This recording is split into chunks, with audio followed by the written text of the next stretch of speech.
Okay, we're going to talk about President Bush, who is he's dead, and that's about it. Um, no, but seriously, people are suddenly going to get all this nostalgia about President Bush, who is one of the least in terms of actual policies while he was president. What did he do? What did he do? What did he do? Well, I'm not quite sure because for 4 years he kind of just dragged his feet, didn't really do any real domestic policies. I mean, he was just the same type of anti-drug, like pro-military, hardcore CIA guy. It's the same type of person that you come to expect from the Republican Party that was established during really during the 20 years prior to his presidency. You could say so. I'm not going to dance on his grave like Styx Hexenhammer because honestly, I mean, I don't think he was a good president. Okay, I'm not going to pretend that he was. I would say that he did a lot of damage to the country over his career. I also wouldn't say he's the worst president. His son was a pretty bad president, and it's very ironic that in the midst of all of this revisionist history about the Bushes, you're going to see kind of this multiple personality develop on the left and center left about the Bush family because there happens to be and I can't even show it because I'm going to get another copyright strike. But you have a new movie coming out about Dick Cheney. So if you want to praise President Bush, you have to remember I think Dick Cheney was his Secretary of Defense. Yes, he was. So all these idiots who are praising President Bush, who is again he's dead. That's about. I'm not going to wish anything bad or good for his soul because I don't think. I think generally he lived long enough, and he did serve in World War II, which I think is to his credit. I believe he served as a pilot, if I'm not mistaken. And many people kind of have forgotten a lot about his life because he wasn't exactly the razzle dazzle president as much as let's say Lyndon Johnson or Jerry Ford. I'm kidding, of course, but the issue with President Bush is that he invaded Panama. Nobody cared. Uh, the Gulf War, I think, was some people say that it was a good thing. Other people say that it was the beginning of a lot of interventions in the Middle East. I think the Persian Gulf War is it is open debate. I wouldn't say we should directly condemn him for that. But the invasion of Panama, yeah, I'm not sure why it was. I mean, we're going to invade a country because the president is supposedly complicit in drug trafficking. Are you serious? Peak projection here. Peak projection from President Bush. And he did. He invaded Panama. So I'm not going to just let all this crap slide. It says this is from CNN, which is a joke network, but let's pretend this is a real news story and not some sort of just redefining what the world was like. Okay, so Chinese President Xi Jinping has praised George H.W. Bush's role in helping to improve China-U.S. relations in a tribute to the former president of the United States, who died on Saturday at the age of 94. In comments made during a meeting with U.S. President Donald Trump at the G20 summit in Argentina, Xi said that he was greatly saddened by the late president's passing, describing him as someone who made important contributions to the China-U.S. friendship and relationship during his lifetime. Xi expressed his sympathies for the Bush family and asked Trump to convey a message of condolence.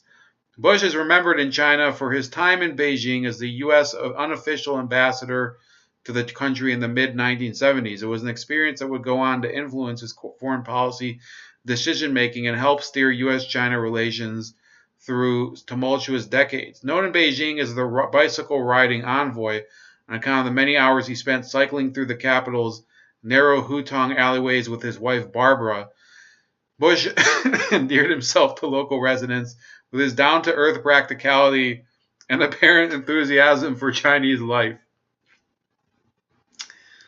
What? As the U.S. chief diplomatic envoy in China during a period before the U.S. had formally opened an official Beijing embassy, Bush met with several key Chinese leaders, including Mao Zedong and Deng Xiaoping, as well as numerous military and diplomatic heads. There's no doubt Beijing sees him as the best friend China has ever had in the White House, certainly in the category of Nixon, said Jeffrey Engel, director of the Center for Presidential History at Southern Methodist University, referring to... So I'd like to dispute some of this. The best president of the United States in Chinese history would have to be, President Clinton. Okay? I mean, granted, Bush probably also gave away plenty of our... Where is this book? Here it is. I always keep it handy. This is a very important book right here. It's called Year of the Rat, and it describes really some of the Clinton administration's betrayals of the country to China.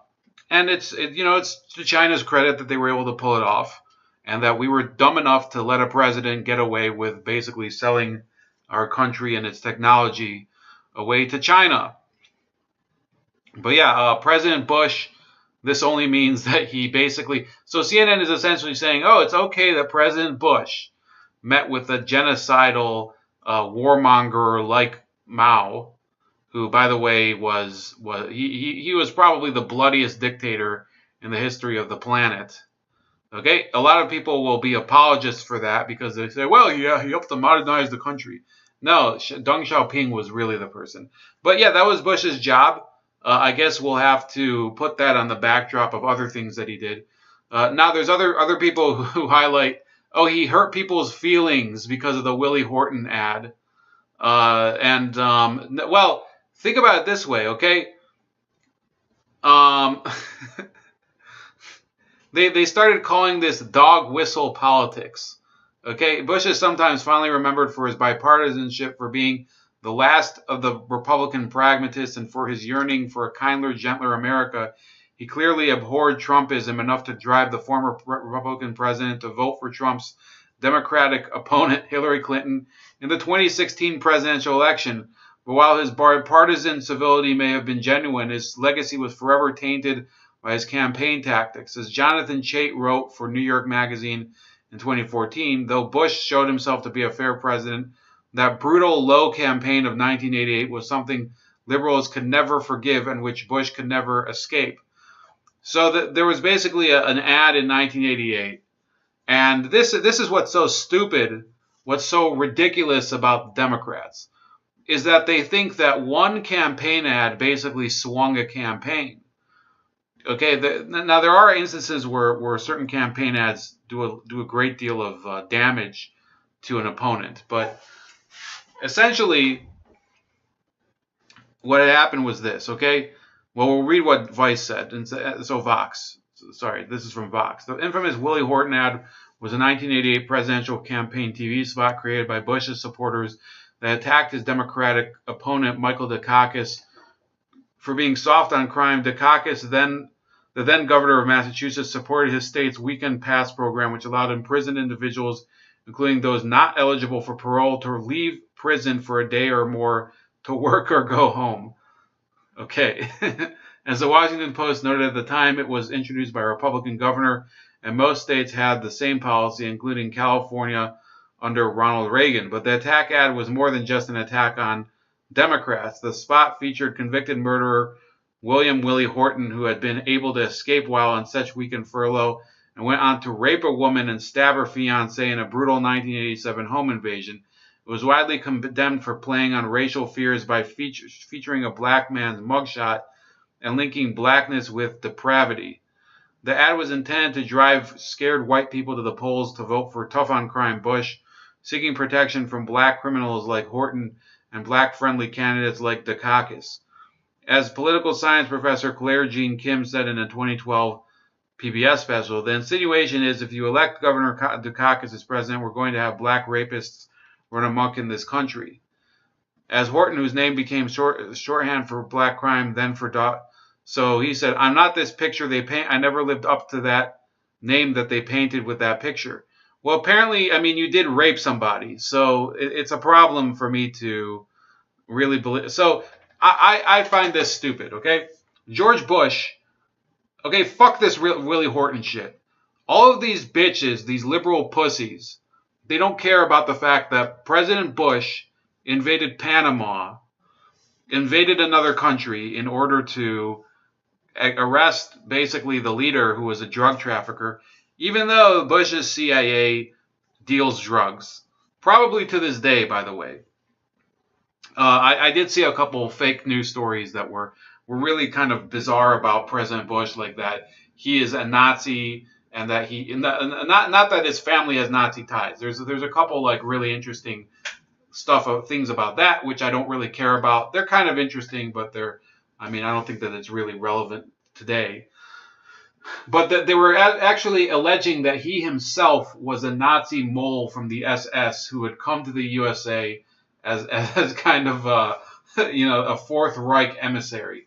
So there are things that you can say absolutely that President Bush was not that good, or that he was even a horrible, horrible president and representative of the deep state, which is true. He was head of the CIA. He was a member of a Yale secret society. How much more of this crap do you need in order to... So I think that we should at least assess people honestly instead of just garnishing their record and saying, oh, he was a very civil person. He was a gentleman. Yeah, the one thing I'll say, he did serve in World War II in a very, very, I think, hazardous position. So I'm fine with giving him credit with the good things that he did, but I'm also not going to let it slide. I mean, a lot of great people served in World War II, but there's also plenty of other people who served in World War II that probably ended up doing other bad things. Being a war veteran does not automatically give you a pass to do other bad things after you leave the service, okay? So Michael Tracy goes in. Michael Tracy is a left-wing journalist, used to be working for TYT.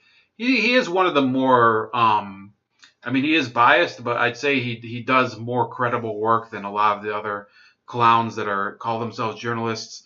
And he writes a number of interesting tweets here. He says ESPN aired a tribute segment to George H.W. Bush detailing his history of participation in various sports, and concluded that he embodied a time when playing by the rules mattered, which, needless to say, means absolutely nothing. Spot on, absolutely. Why is ESPN? ESPN is a sports network. ESPN, and this is a very important. We're dealing with all the other stuff that there's the college football playoff coming up. I was considering doing a video on that. Not sure if I will.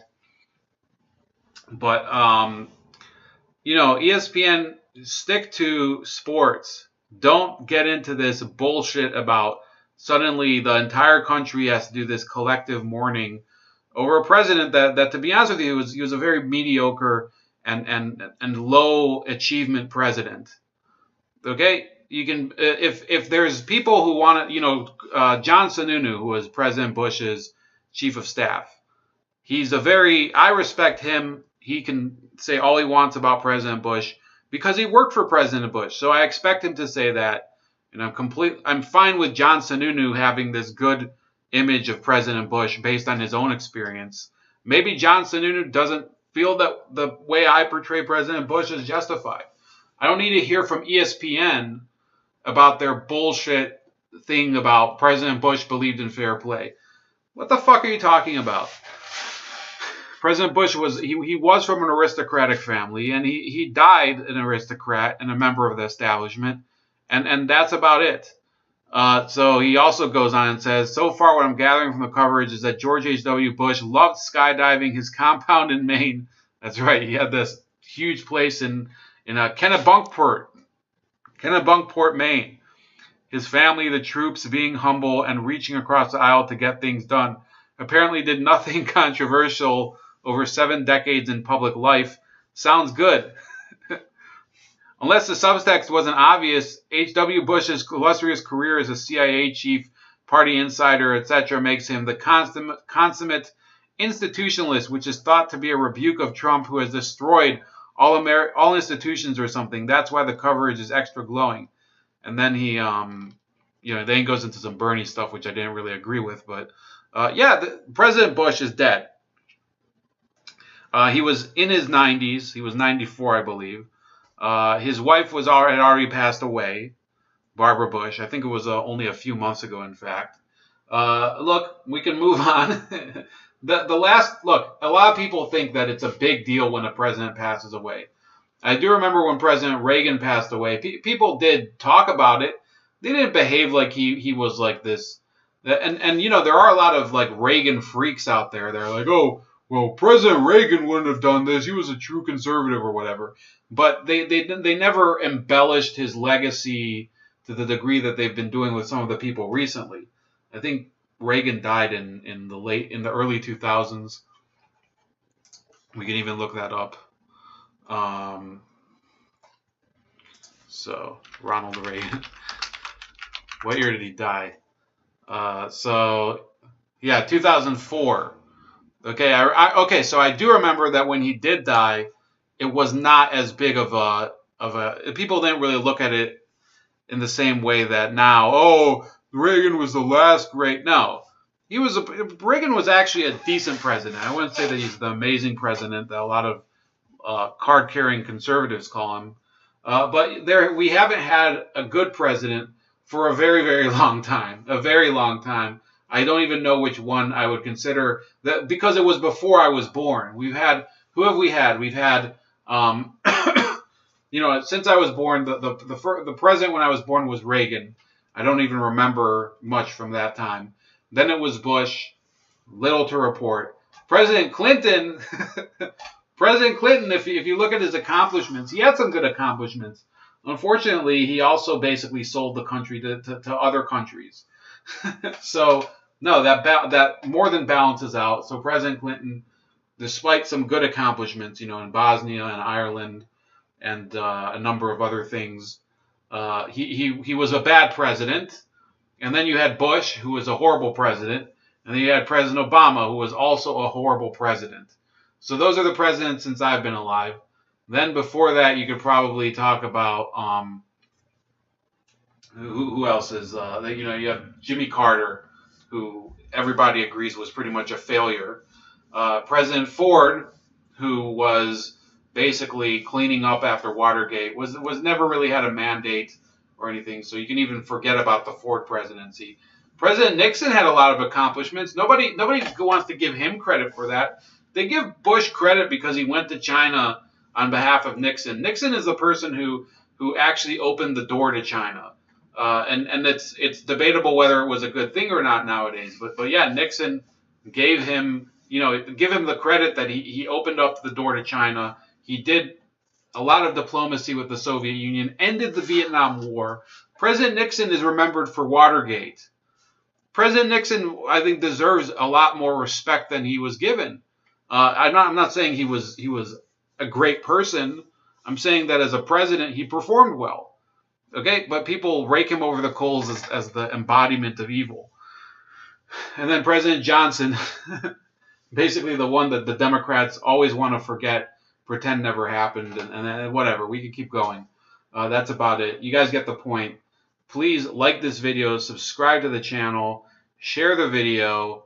Also, subscribe to my other channel, Razor Ray Live Wound. Subscribe to me on BitChute, Gab, and Minds. All the information is in the description below.